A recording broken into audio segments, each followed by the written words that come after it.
That was Jordan Adetunji and K1. I'm joined right here with Prido. How you doing, Prido? I'm chilling, bro.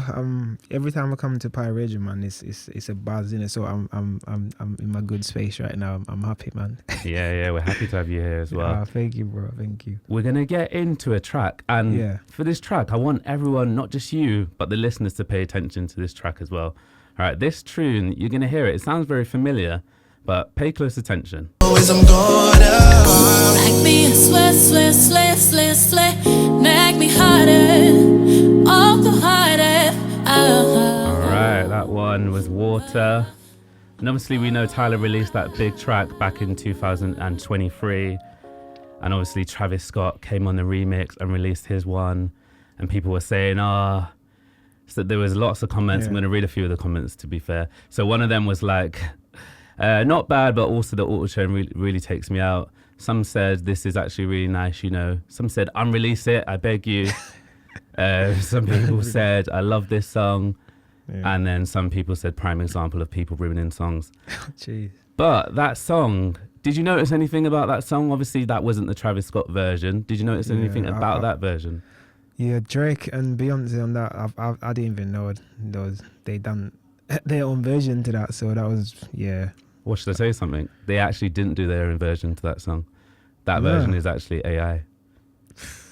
Yeah, that is nah. And I deliberately didn't tell you because I wanted to see if you actually would believe it or not. Because to be fair, when I first heard it, I was like, oh, is this real? I came across it because people weren't really happy with the Travis Scott version, so people took it into their own hands. They're like, I'll just make my own. I can't lie, it sounded amazing. Like it sounded like them. It really was realistic, wasn't it? And that's the way Drake would come on a track like that as well. Like it felt so like it's actually kind of like it's spooky that. Yeah, it's quite scary, isn't it? Because imagine imagine that's not your vibe, and you're like, actually, I don't like that song, or that's not where my creativity lies. Yeah. And then a fan just like, no, we think this is for you. You starts adding you to songs that you don't even want to be a part of. Next, you're doing rock songs. You do like jungle house. You're like, no, I'm sticking in my Afrofusion vibe. They're like, no. No, that's mad though. That's scary. It's crazy, isn't it? Yeah. Nah, it's crazy. Well, gonna get into some more music in just a second. But on the other side of that, I'm going to be talking to you about record labels. Okay. Yes. Let's get into this one. Coil Ray. This one is called Players. What about when it comes to touring? Would you say? Yeah, so if you was to go on tour, would you say being independent? Because sometimes you might not necessarily have the funding, or you might even not want to go as many places, or you might not want to go around the world. You might just want to go UK. Yeah, if you do like a small independent tour, it's best to do it yourself if you can afford it, because then obviously the returns will be all to you, so you won't have to split a massive split to some other company that's helped you put that together. So if it's only like a few cities near you, then you might as well just do it yourself or get like a local promoter to help you with that. But if you want to do it big, like arenas and bigger venues, then obviously you have to go with the label, because most of the labels have like a monopoly on venues as well. So you can't just go and book a venue. They've already got like they've taken all the slots, so you have to go through them, innit? That makes a lot of sense. Yeah.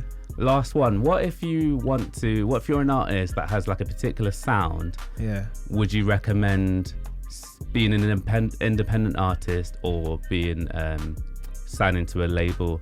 Like if you've got a particular sound that you're quite passionate about and quite... I would say with that one, it's best to be independent, because obviously most of the record labels, the executives in those labels are not musicians. They're just people that want to pay their bills. They want to take their kids to private school. So they're looking at what is it that's going to bring the money in. There's a mumble rapper that's just doing whatever and people are buying his stuff, let's go with that. There's a really good singer but not many people coming towards him, nah. So if you want to push a sound that's not trendy at that point, you best just be independent, because once you go to a label, they'll try and get you to do what they think will be trendy and bring in money, and most of the times that ends up changing your sound to whatever the last TikTok viral moment was. It's true, you see that so many times, don't we? And people, 100%. Artists not being proud of their last project, and not really being like, it was a label, because they feel the pressure to try and recoup and get the money back and just keep everyone happy. 100%. But you can lose fans in the process, can't you? 100%, man. One thing I want to also ask you is, what goes into being an artist? There's so much that goes into becoming an artist. But if you was to restart your career, let's say tomorrow, what would you do differently for anyone that needs that advice? I'd say just be more patient. I think that's one thing that I would say, like, before, and don't take things too personal. Like, before, I used to be, like, I would hit up somebody, say, yo, do you want to work? I'm an artist, and then they'll just air me, then I'll be there, like, thinking, yeah, one day I'm gonna come back to you. Do you know what I'm saying? But I wasn't ready. Now looking back, I'm like, listen, we're all in different stages. You know what I'm saying? Like now there's people that hit me up, Prido, let's do a track, and I'm like, I want to do the track, but I know the stage that you're on. You're just gonna put that song out on Instagram and that's it. Then that's all that energy gone. Do you know what I'm saying? Like, I'm trying to work with people that are also gonna push as much as I'm pushing. Do you know what I'm saying? So I would say just be patient. And when somebody says no, it doesn't mean like it's no, they don't rate you. It's just like maybe you're not on the right stage for you to kind of work, because it will be one-sided. Do you know what I'm saying? So I would say just be patient and don't take things to heart. It's a business at the end of the day. People do what's best for the brand and in that moment. That makes a lot of sense. Yeah. Also, wanted to ask, obviously we've got the MOBO Awards coming up on Tuesday the 18th of February. It's such a big show, and lots of people performing, like Bashi, Spy, Script and Conan, apparently Vibes Cartel's in the UK. So I don't know whether he's dropping a performance or whatever. The World Boss. So we're really looking forward to that. But for you as well, you've got some involvement with the MOBOs, haven't you? Can you tell us a little bit about that? So basically, the MOBOs do like a program every year where they out of the whole UK, they select artists that they feel are doing well, or they're just putting in the work in it. So I got selected to be part of the top 20 anyway in the whole country. So that was my involvement. That's a big achievement. Yes, obviously we all grew up on the MOBOs, so just being able to be attached to that sort of, institution for me it's like a buzz moment for me. Like, man, I know I'm doing something right. Sometimes you need little key moments to let you know, like, listen, you're on the right path, just stick to it. So that was one of them for me. It's that like that also recognition as well, isn't it? Do you think shows like the MOBOs do enough to kind of spotlight artists like yourself? Do you think they do? Do you think they need to be doing more, or do you think they do? Do you think things like MOBO Unsung is enough? I think they can all. To be honest, like, cause with the MOBOs, I feel they're very important. We've all grown up on them, and we see them as a pillar of recognition for in the black arts. Anyway, I feel they could do more, but at the same time, I don't know what their finances are like. I can't say they could do more, because maybe they're struggling because they only do one program like a year. So, like, other than them receiving funding, I don't know what other avenues they get money in to support other acts. Do you know what I'm saying? So I'm hoping they can do more, especially for the north part of England. But so far they're doing all right. I think really things like the MOBO Unsung is in the direction that we want, kind of, isn't it, to go? I'd say maybe more performances from up and coming people, or maybe just more on the catalogue, like more, because it's top 20. Like, there's so many artists in the UK. You can't just narrow that down to 20 people. You know what I'm saying? City, really. It should be like maybe 100 artists that they're looking at, and that core sign could change an artist's sort of trajectory. Do you know what I'm saying? No, that definitely makes a lot of sense. So also here currently in the UK, we had Wireless, and they announced that Drake would be headlining the Wireless Festival in July. And that kind of did cause quite a lot of friction in the UK. We had comments from people saying people seem to forget that Drake has done more for the UK scene than any other American rapper. Some people were saying that you'd think that this is Drake's first time at Wireless, the way some of you are acting. I think when I looked at the situation, I think the reason that people kind of were annoyed was because he was on headlining, not just for one night, but for 3 days. So, and he's the way people see it is like he's a guest in our country. So it's kind of like he's come in and kind of taking over. And obviously they brought like people like Vibes Cartel out and Summer Walker, Party Next Door, and you know, so on. But he referred to, or they, whoever the promoters, referred to the people also there as the Drake and the Mandem for Saturday's show. So kind of referring to the Mandem is what those people were commenting on, saying, you know, how they kind of would not even naming those people. What are your kind of thoughts on that?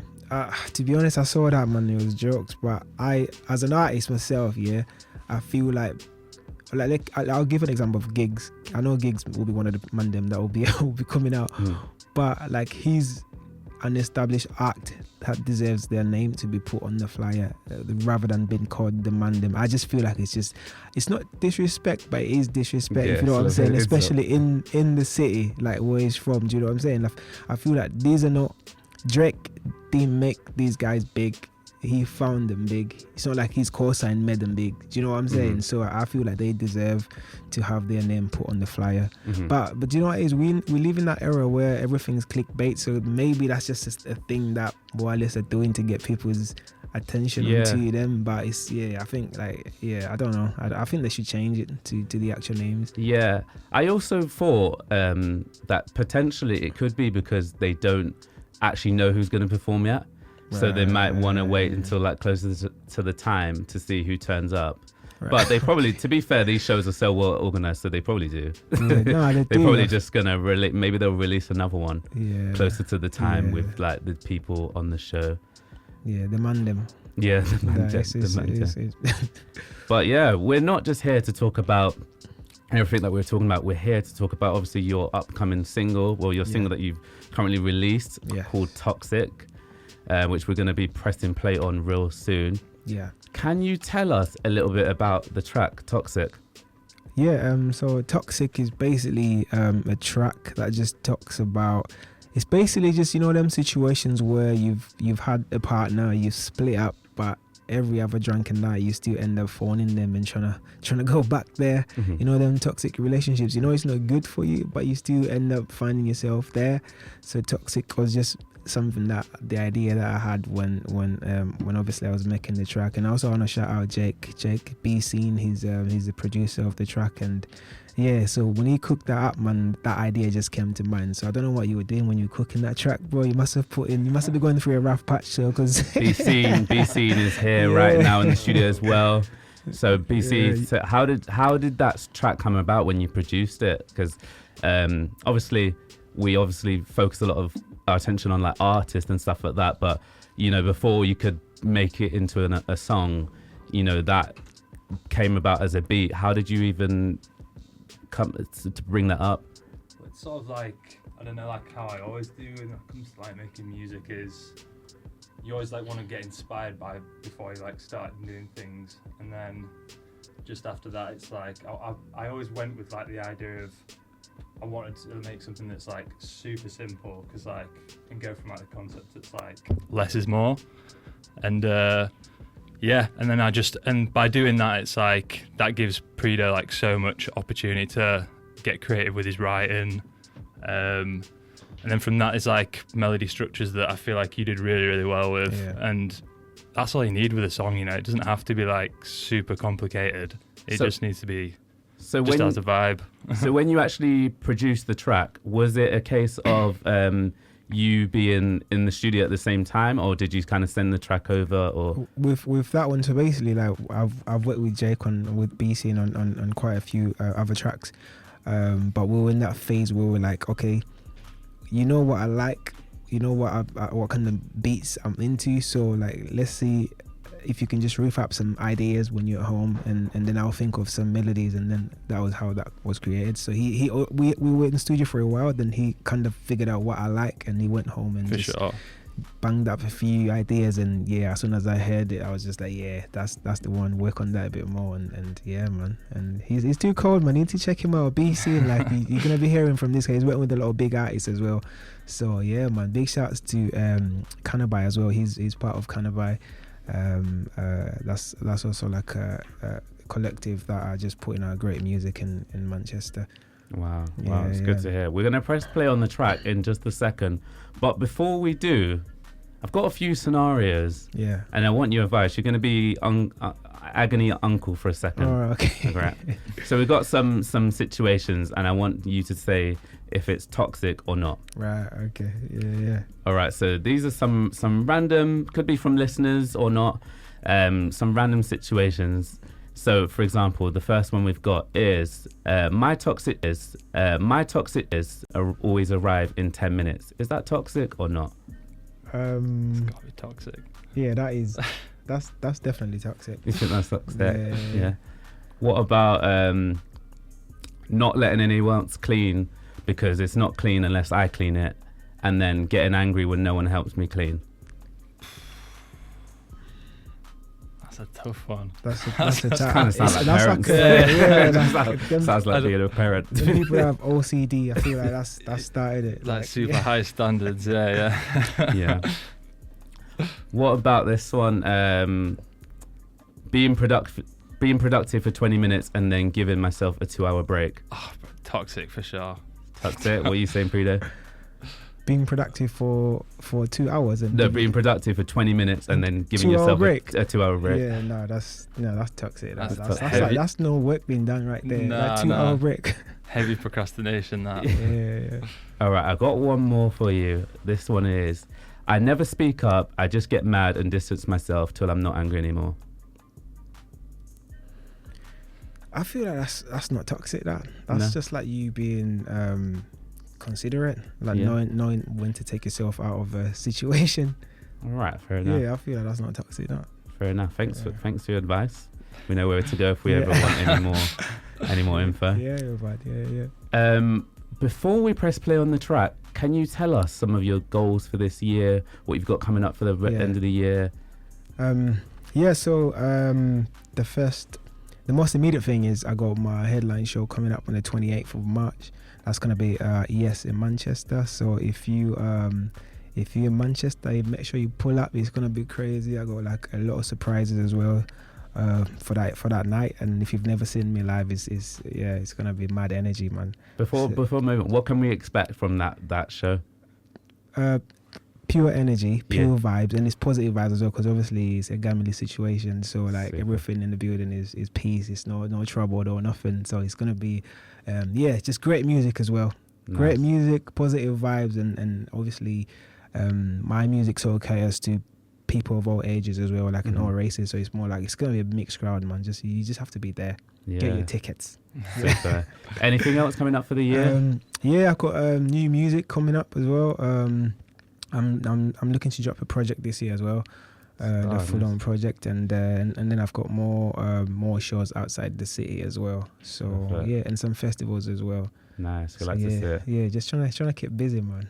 Keep busy. Yeah. No, I like that. For anyone that might not know where to find you and that's not currently following you, how can they do that? Yeah, so you can find me on all social media platforms. It's Northside Prido, or just type in Prido and that should come up on there. And that's just that, Prido. And if they want to find your music as well, it's all same thing as well. All the streaming platforms. Yeah, just Prido, and you'll be able to find me. How about you? My Instagram. I can't remember mine. Social media. I think it's all Be Seen, and it's like 3 underscores after it. Fair enough. Super. All right. So, do you want to intro this track, your latest track, Toxic, for us? Yeah. So it's your boy Prido, and right about now you're about to listen to the new single. This one's called Toxic, and it's produced by Be Seen. Right next to me right now. Let's go. But let's go. Whoa. Got me